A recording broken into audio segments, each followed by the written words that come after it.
Good evening, friends. We start this evening with the Senate taking a bold move towards saving net neutrality. On Wednesday, the Senate passed a resolution to save net neutrality, a move that 86% of the American people agree with. The resolution passed by a vote of 52 to 47 and had a surprising amount of bipartisan support. The resolution now awaits approval by the House of Representatives and, of course, President Trump. The head of the FCC, Ajit Pai, well, he expressed his dissatisfaction with the resolution and said that he is sure this latest attempt to save net neutrality will fail. For more on this tonight, we go right to our political panel. Democratic strategist Robin Biro joins us, and also Republican grassroots strategist Scottie Nell Hughes. Well, great to have both of you with us tonight. If there was ever a story that pits the big guy against the little guy in business, I think this is probably it. Robin, I'll give you the first crack at this tonight. What's wrong with getting rid of net neutrality? Because we paid for this, the American public. We're the ones who developed the internet. It's our money. Why give this to the corporations? Do you seriously think for 1 minute that taking this from the FCC and giving it to corporations, we're honestly going to get better service? I really don't think that that's going to work. And we'll find that the voters will let us know, because this goes into effect if they can't get this through. Killing net neutrality goes into effect on June 11th, and there's plenty of time between June 11th and November midterms. Scottie, what about that? Is this a political time bomb for the Republicans? Rural America went with the Republican Party. There's no doubt about it. And there's many small business people in rural America that are very concerned about being put at a complete disadvantage when it comes to being able to compete. What about that?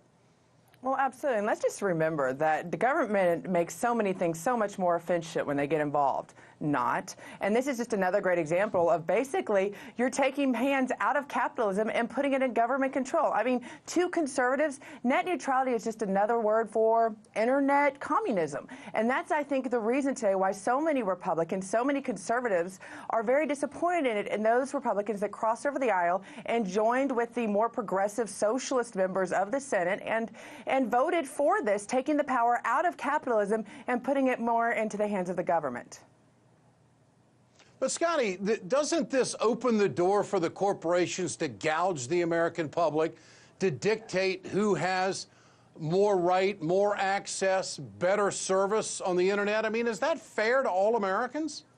Well, that's what the left would like you to believe, but the truth is this is not something. You don't have the right to technology in the Constitution right now. So therefore, this is the idea that we leave up to capitalism. This is why I think you saw such a pushback from Facebook, and this is why they're capitalizing on that, saying that, look, we need to get involved in technology. We need to limit technology. We need to be the government mandate of equality in technology. Guess what? This is still capitalism, and I do believe in the American consumer is the best person to control it, and it's not like there's a monopoly right now. There are several different technology companies and internet as well as phone providers that compete against each other, and it's your choice whether or not to support them or not.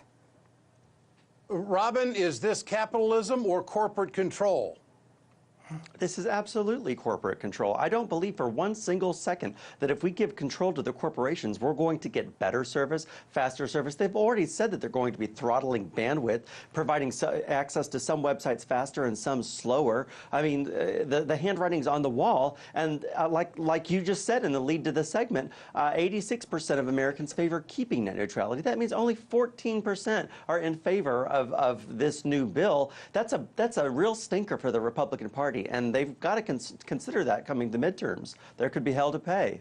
Well, it was only one vote on the FCC commission that turned this. And, Scottie, if there's 86% of the American people that, want fairness as they see it and not to be gouged by the corporations and give them so much control and let them dictate what kind of service they get in what part of the country they live in, whether it's rural America or urban America. I mean, there's almost a level of discrimination here. You call it the free market, but no matter where anybody lives, how rural they are, don't they deserve the same opportunities? Absolutely, and I believe 100% believe in fairness, but net neutrality is not fair. That is not guaranteeing fairness. That just guarantees more government control. And in a time and era when there's such a worry of the government's control of the press as it is and information getting to the people, I find it very hypocritical, those people that are for net neutrality and wanting to give more communication control to the government rather than keeping it in the hands of the people. And that's not necessarily big-powered corporations, but those corporations are involved with the people probably more than the government is on a day-to-day basis.